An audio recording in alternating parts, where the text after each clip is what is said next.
They do. Shut. And I'm telling you You now, are so clueless. What as are you even America talking falls about? apart and the patriarchy is disintegrated, all that's going to happen is that other countries like Russia, like China, like countries which are still patriarchal, will remain more competitive than the West. And you're not going to fix the world. America's just going to end up a third world shithole. So throwing the fucking patriarchy. So he's saying exactly what I just said, which is that, you know, even if we were to turn to a more maternal society, we still have to compete with other societies that don't care whether or not they're a maternal society or a patriarchal society. So it's like I said, you know, you have to think more than 2 steps ahead when it comes to what kind of system of society you want to operate under.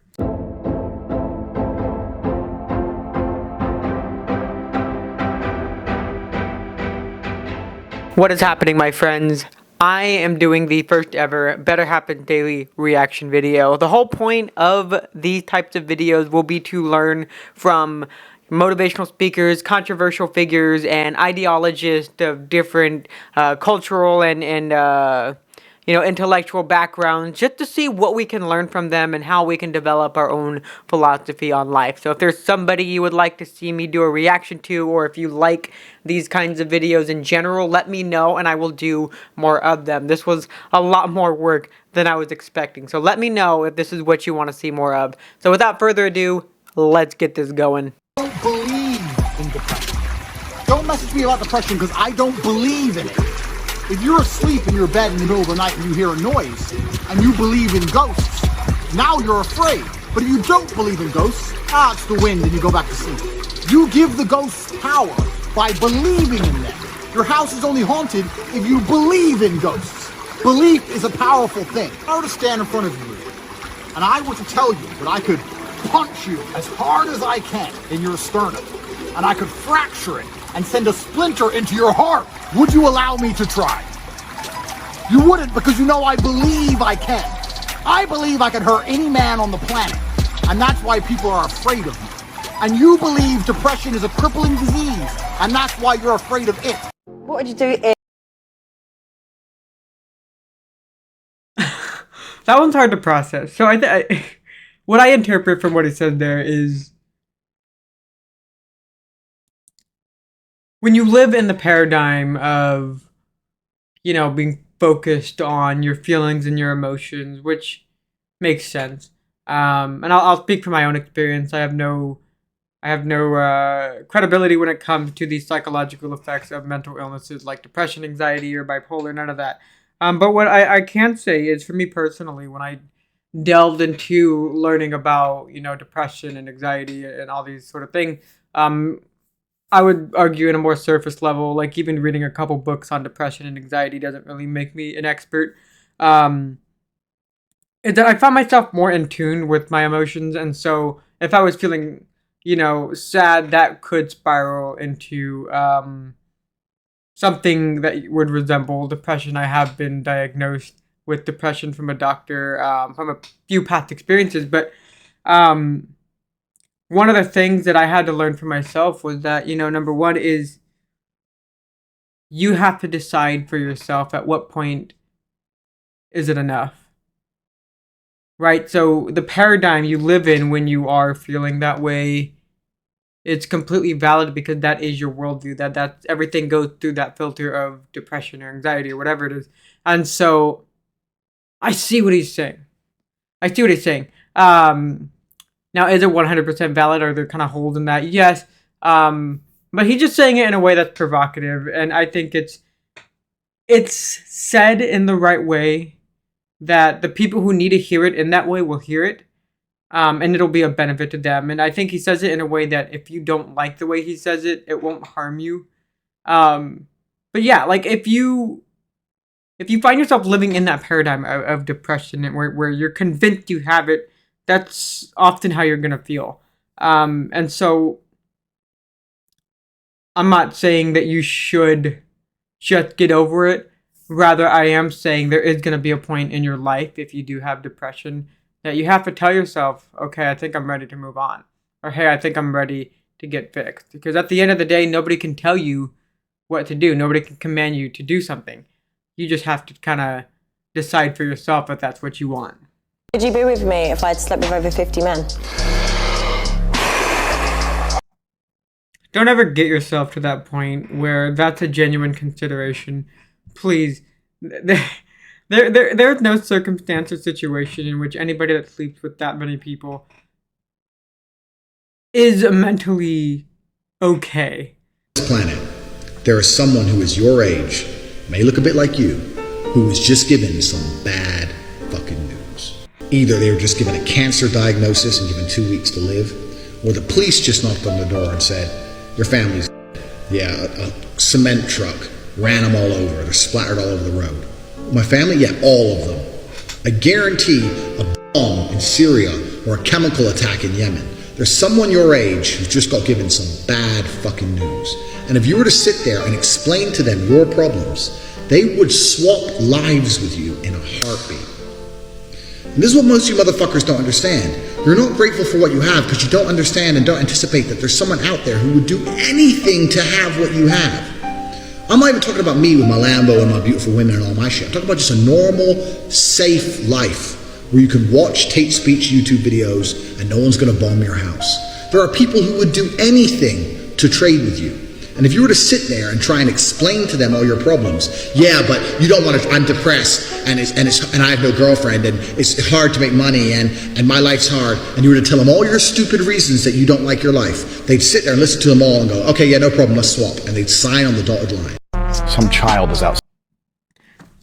You know, this is one of those videos that I actually really like because in the speaking world, for people that speak to high schoolers and middle schoolers, we always talk about changing perspective. And, you know, the importance of just looking at things differently. I've seen this message play out hundreds of times throughout assemblies and conferences and all these types of things. And it's communicated a bit boring, if I'm going to be honest. So the way he does it, it makes sense. It's just like there are people that look just like you, that look just like you and I, and their lives are just so much worse. And we did nothing to have the life that we have right now. And what I mean by that is the circumstances you were born into, you did nothing to earn. And so we often forget that. We are naturally inclined towards creating problems for ourselves. And so I think no matter how great our lives were, we would have a problem of some sort. So that was a very wholesome message. And I think it's one we should all soak in more. Like, we do forget these types of things. And so remember, like, life is pretty good. If you're able to watch this video, my guess is you have it better than a lot of people in the world, especially if you live in America like I do. Outside enjoying their life, playing with toys and smiling in the sunshine and having fun. I hate happiness. I hate happy children. Anyway, you're all losers. We've discussed this before. I'm the king of the world. Than just physicality with men. And you talk about exploitation. You absolutely exploit people with your affiliate links. That is exploitation. Like I, as well as Bucky and Clicks, know anybody who's an influencer knows that affiliate links are total bullshit, because basically you give an affiliate link to somebody who promotes you and he makes a little money off of it, but you're getting free advertising. That's exploitation. No influencer is going to take an affiliate link position because it's absolute exploitation. Like you.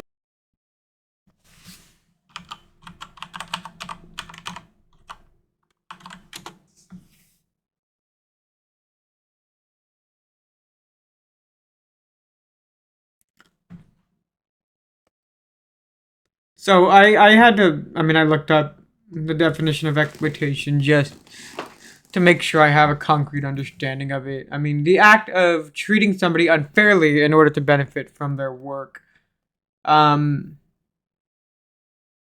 people who buy Andrew's courses put their own credit card information in there. They put their own, information in, the box and push submit, pay now, and they are the ones that like, it's not exploitation if, he didn't force you to do it and he wasn't treating you unfairly at all.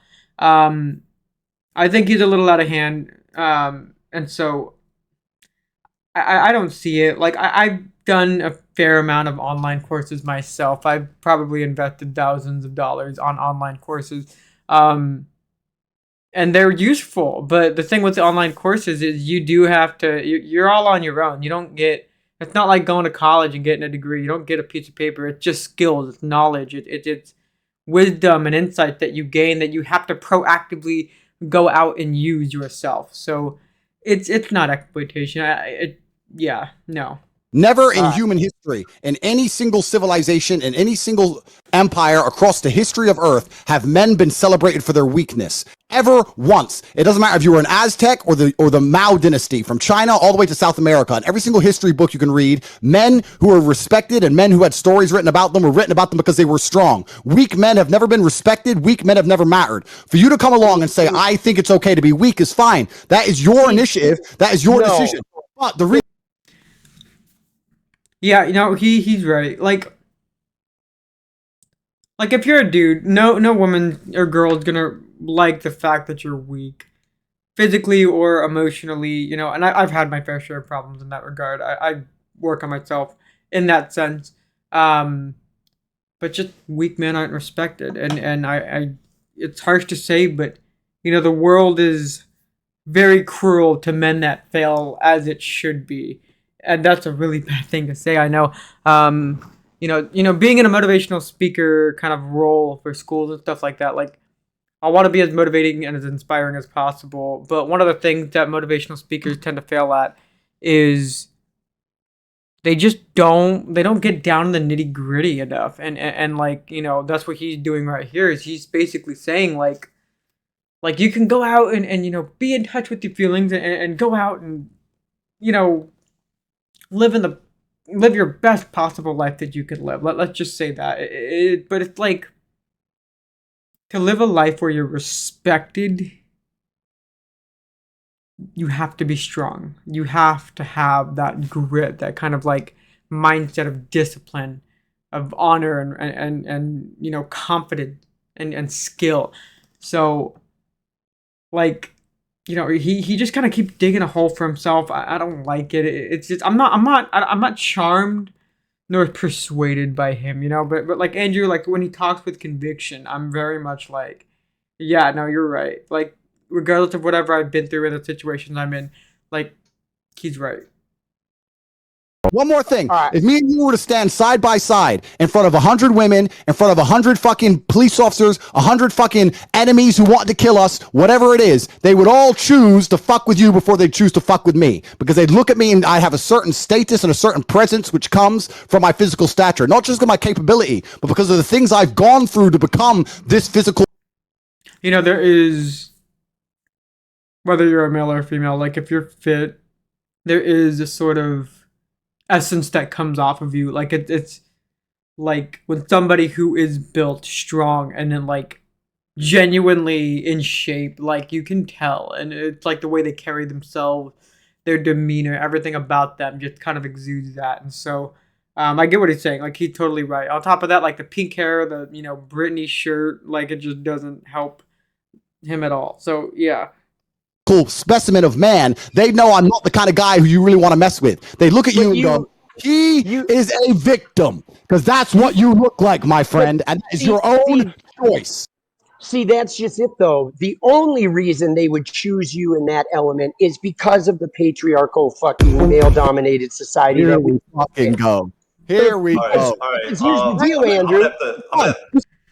The one thing that's wrong with his argument there is that even in a matriarchal society, if there was one, and you put these two, like, in front of 100 police officers, in this matriarchal society, they would still try and beat up the pink-haired guy. So, not exactly standing on solid ground here. Even in a matriarchal society where, let's say women are in power. Let's say, they're top to bottom, in charge of everything. Do you think that these women in power are going to pick a dude with pink hair wearing a Britney shirt? No, they're probably going to pick powerful men like Andrew. So it doesn't work. His logic is just not concise. It's not sound. So let's see what else he's got. My There are point is, definitely patriarchal societies are more competitive than any other type of society because society functions better as a patriarchy. So the reason you cannot name a single society in history that was not a patriarchy is because all of the societies, and I'm sure there were some, which were not patriarchal, were destroyed by patriarchal societies. They were wiped. So I do want to comment on this. I've taken a decent amount of like sociology classes and like anthropology classes to kind of see the difference between the patriarchy and the matriarchy. He is correct. Like, it's very hard to operate on a matriarchy. Because, let's just take it back in the day. Like, men were inherently the dominant ones in their respective societies. So it's only through the natural progression of time that we were founded out of patriarchal ideals and such. Let's say the United States were to just fully convert into a matriarchal society within the next day or week. We are the most progressive country in the world, with the exception of maybe one or two others. We still have to compete with other societies that are also patriarchal, irrespective of how progressive we are. The thing is in competing with those other patriarchal societies, other countries, the Middle East, Asia, Eastern Europe, our own allies, France, Germany, the United Kingdom. We got, the Eastern Asian countries. We got, Latin America, all of which are very, very traditionally, male-dominated, very patriarchal. As a matriarchy, we'd have to find a way to be up on top of that. So either way, whether or not we converted to a matriarchy, a maternal type of society, we still have to convince other societies to also do that. So, what is the end goal here? Are we just going to tell other countries how they should run their countries? Or are we just going to have to take the hit of knowing that if this is what we're going to do, if this is how we're going to go about it, then there are consequences with that. And that is that we won't be as respected on the world stage because other countries aren't going to be playing by our rules. So keep that in mind when it comes to, figuring out, is the patriarchy a terrible thing? It can be if you really want to see it that way. It's just also that if we're also going to be a patriarchy, we might as well become a genuinely good patriarchy and the best one it can be versus just trying to shift an already pre-existing system of society that other countries also have. And the point I'm making is that in the harsh reality of ultra competitiveness, only patriarchal societies can survive. So the reason you cannot name one from history is because all the ones that tried this idea that you're trying to purport were destroyed in real time. And in the West, in America, as we stand right now in America, which I wouldn't even call it a patriarchal society because it isn't, because females have more rights under the law than men. Oh my God, bro. They do. And I'm telling you now, you are so clueless. As America falls apart and the patriarchy is disintegrated, all that's going to happen is that other countries like Russia, like China, like countries which are still patriarchal, will remain more competitive than the West. And you're not going to fix the world. America's just going to end up a third world shithole. So throwing the fucking patriarchy. So he's saying exactly what I just said, which is that, even if we were to turn to a more maternal society, we still have to compete with other societies that don't care whether or not they're a maternal society or a patriarchal society. So it's like I said, you have to think more than 2 steps ahead when it comes to what kind of system of society you want to operate under. And if you want to look at America and look at some of the problems with America, like what problems do we have? Well, there's an enormous wealth gap. You mentioned the Roman Empire. I don't think the wealth gap has anything to do with being a patriarchal society, because even if we had a matriarchal society, there would still be rich and poor. There would still be, a gap between, the rich and poor. So, yeah, I don't think that's a patriarchy thing. I think that's just the class thing. Earlier, the Roman Empire didn't fall because of laziness. It fell because of overconfidence, because of an income gap between the richest and the poor, and because of political corruption. All 3 things that are sort of... And also the thing with the Roman Empire is they kind of overextended. They were just so big for so long that it's just like you can't keep up with that much. Like if you look into the history of it's just a lot that they had to take control of it and maintain control of. So he's not wrong. It's just it's not as relevant as I think it is. Disaster, a hurricane, you go to the man. There's a war, you go to the men. So men who have not been through trauma are not very good at being men because they're not capable of dealing with trauma. Wait, So pause right there, though, Andrew. Because you said when you go to war, you go to the men. But the only reason you have a war is because of men and their lack of awareness about their own feelings. That's. I think that is the most naive comment that I've heard from him. Men go to war for ideologies. Let's take World War II, for example. That was a war that was absolutely necessary. I think that even without, like, Pearl Harbor, at some point America was going to be like, okay, what's happening in Germany is wrong. We need to step in. Men don't go to war because they're testosterone filled with rage and hate. They go to war because they believe in an ideology, and they want to ensure that if the other party that's competing or fighting in that war isn't following it, they're at least doing good enough that nobody is being hurt. Has that gone astray? Absolutely. There are a lot of wars that were pretty pointless that could have been avoided had intelligence paved the way, but it didn't. Not always. I just can't imagine that, even if it was women-led, that it would be any different. So why war exists in the first place. So you're saying if you had more women leaders, we wouldn't even have war. Okay, so if you had more women leaders, we wouldn't even have war. Men literally are responsible for war by a lack of emotional awareness. That's how it starts. Interesting. So I don't think it's a lack of emotional awareness. Who was president during World War II? I'm gonna look that up right now. I think it was it Eisenhower? World War II president. It was Roosevelt, yeah. So I don't think Roosevelt declared war on Japan because of a lack of emotional awareness. He declared war on Japan because Japan killed thousands of our people. So, just shut up. Just stop talking. You think you know what you're talking about, but you don't. Is because of men and their lack of awareness about their own feelings. That's why war exists in the first place. So you're saying if you had more women leaders, we wouldn't even have war. Okay, so if we had more women leaders, we wouldn't even have war. Men literally are responsible for war by a lack of emotional awareness. That's how it starts. Interesting. So let's make this the final point before we move on. You just said that if all the leaders were women, we wouldn't even have war. I said if we had more women leaders, yes, there would be less war. The fact that you hate your own gender so much is quite amazing to me. But actually, I don't hate my own gender. Here's another point. See, why do you? Point. Let me tell you why you're wrong. No, you don't get to gaslight me and tell me I hate my own gender just because I'm displaying a version of manhood that you're uncomfortable looking at.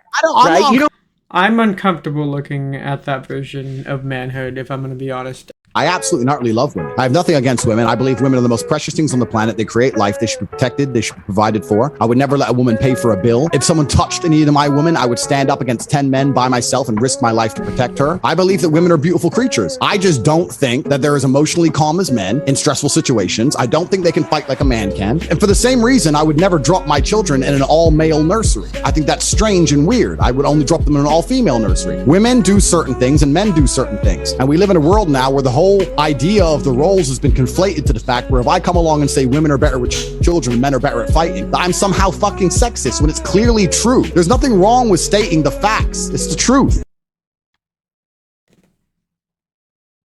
Yeah, that's all pretty based. I mean, there are men who are good at taking care of kids and there are women who are good at fighting, but even the most caretaking man would never be as good as just the average caretaking women because they just kind of have the essence. It's just almost like, along the lines of the the divine feminine. They're just inherently better at giving that caring type feeling. Whereas men, you know, they tend to have more proclivity towards just aggressive types of behaviors and activities. It just all makes sense, you know. These are the kind of things that I don't think get viral enough and show this side of Andrew Tate. All in all, you know, what he's saying just makes sense. It's just like, you know, women are amazing. They're beautiful, and you know, for the right woman, I would do anything for it, and there's no shame in saying that. But yeah, like it's there's no controversy here. I have no I think this video is what I look to when people ask me, you know, what they think of this guy. So, you know, if something like this doesn't persuade you that like he's inherently a good person, then I don't know what will. Like you just kind of have to see the good in people. Like all in all, like I can just see the way he says it with confidence that he believes this. How are you doing?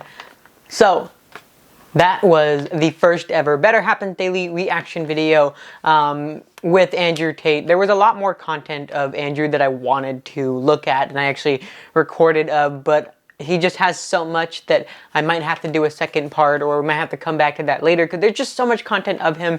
There's more controversial things that he's said, more things that, you know, he's talked about, and you know, there's just a lot on him, and so that was just me, you know, cutting it down to as much as I possibly could.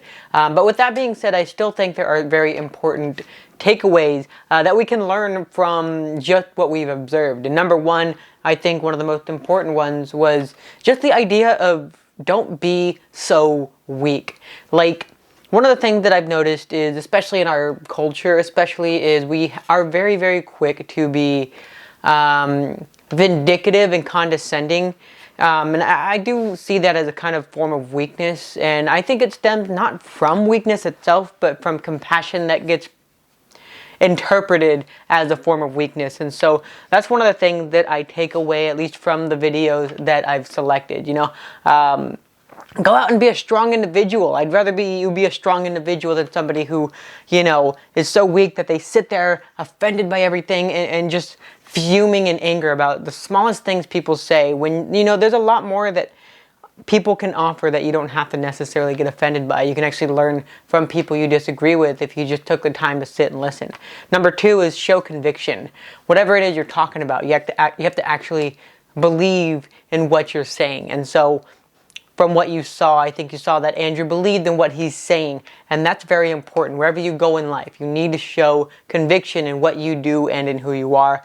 And number three, hold your own. No matter where you're at in life, you're going to come across people who you feel are more powerful than you, who you feel are higher than you in a certain social hierarchy, but you've got to hold your own, because it's better to be respected than it is to be dismissed. And when you go out and you take on the world, or you're trying to make your way through school or through life, whatever it is, you need to learn to hold your own.